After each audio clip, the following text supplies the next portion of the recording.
Hey, Gavin Mills here, and welcome. Thank you for joining me. Second episode on my story and drugs, my life and drugs. I think the big question, there's two big questions, aren't there?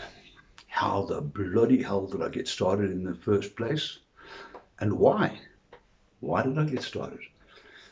So, obviously, I must have come from a broken family, must have been trauma, must have been emotional abuse, physical abuse when I was a child. That's always the case, isn't it?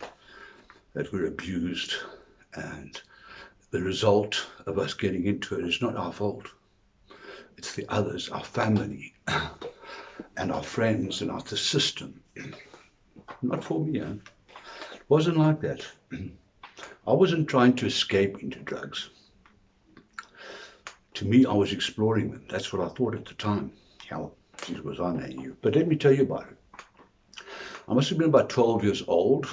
No, not when I started drugs. When my folks took me to the drive-in. First of all, a little bit more about my family and my upbringing. I had the most amazing family. We had a warm family, and I just didn't appreciate how warm my family was until I grew up. And I started becoming aware of other families and other people's traumas and their life stories that are horrifying. I didn't have that. I had the best father you could ever imagine. Loving mother, two crazy sisters, but we were a tight unit and we still are. Except my parents are dead now, but my sisters are. So my thing wasn't that I was suffering at home and I had to escape and get into my mind. I wanted to win from the other direction. I think the kind of people that do drugs, there's two. There's the people that escape, and there are also bright people. I was supposed to be quite bright, okay, at school and stuff like that. And I somehow got this notion into my head at a very early age. Is there an absolute reality? Is there an absolute consciousness? Is there only one way of seeing the world and understanding the world and exploring the world through our conscious minds and the way we perceive and we relate to what we perceive? And I didn't know. And so then we go to the movie house one day, the drive-in, Nigel Drive-in, I think it was. So about 12, we used to do that. That was one of the big things of our weekend, of our weeks. And we were seeing a movie called The Poppy is Also a Flower. It was a movie on the heroin industry. And I can't remember much about the movie, but I do remember it showed you a couple of scenes where all these man hippies, like, hey, they new age people, and the music was Hendrix or some heavy kind of, I can't remember the music, but I presume. And these people were obviously goofed out of their heads, and they looked so cool, man. They were like, all so like airy fairy. It was like, wow, man, they looked so peaceful and lovely.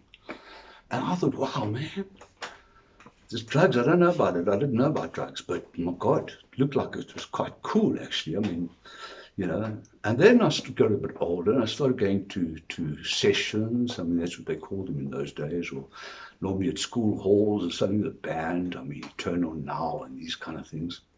And I didn't do drugs. I just started going out and discovered alcohol.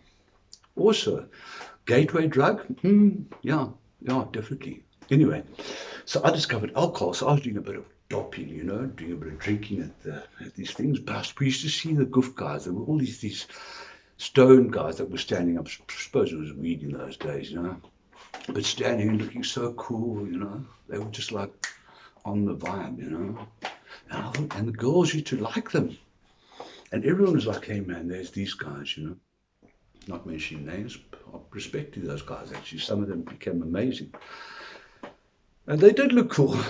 And that's when I started growing sort of perception that drugs are actually cool, It was like, and so the peer pressure wasn't from my school. And there were a couple of guys, and we knew one guy in our class that was a daggerwerker, and he was seen as a loser and everything. But I don't think he was the only one. And as you get older, and I got out of school, I realized probably not. But so I started when I went to varsity school, I didn't. I was just doing the drinking. Went to varsity. I started hanging out and saying, yeah, I have smoked weed and stuff like this. But I hadn't.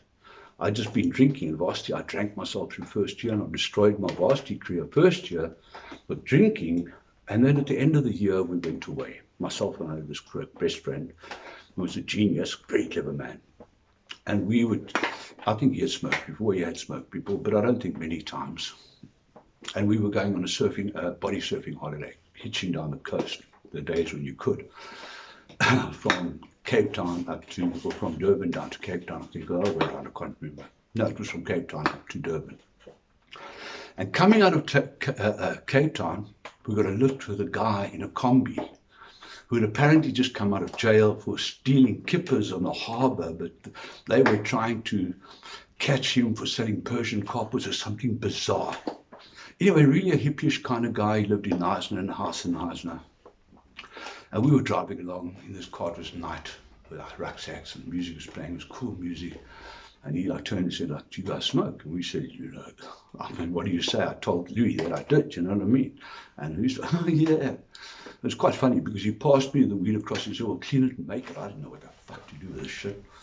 Anyway, so I've dabbled around. He could see that I didn't smoke. And I said to give it to me, and I gave it back to him. He rolled it a bit. He rolled a joint, and we had it. And I didn't really feel much, but I was seeing how he was cool, so I was cool, and that was such a cool place, man. This was it. How can this be bad? I mean, my parents had told me that this is all bad. It's bad for you, and I felt so cool. Not even that, but just a little bit. And then we had another one, of course, and then eventually I started feeling stoned.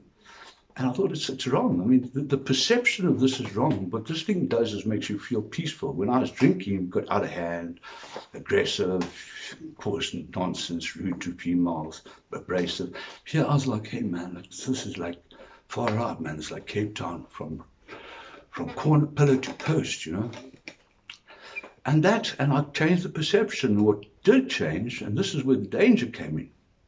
I thought, well, if this is not that bad, if this is cool, probably what they're saying about other drugs as well, chemicals, is cool as well. So what was wrong? And then I tried acid, and it was amazing. It was crazy, man. It was insane. So they were definitely wrong. And it could control. I mean, how dangerous is it? It take you 12 hours, you're out of your head, having a jaw. This can't be bad. And I was invincible. I was young. And that's where it all starts. I'll tell you about more of it next time. But if you like what I'm saying or you're interested in what I'm saying, subscribe. And then I'll tell you my feelings about it, of how I felt about it then and how I feel about it looking back. And it's a totally different story. With perfect 20/20 hindsight, the story becomes so different. So, subscribe, join me, and let's, try and unveil what this thing's all about. Not just the cloaked version that we see in media and behind doors of houses, where the problem is sometimes probably a lot bigger than people think. Have a good one.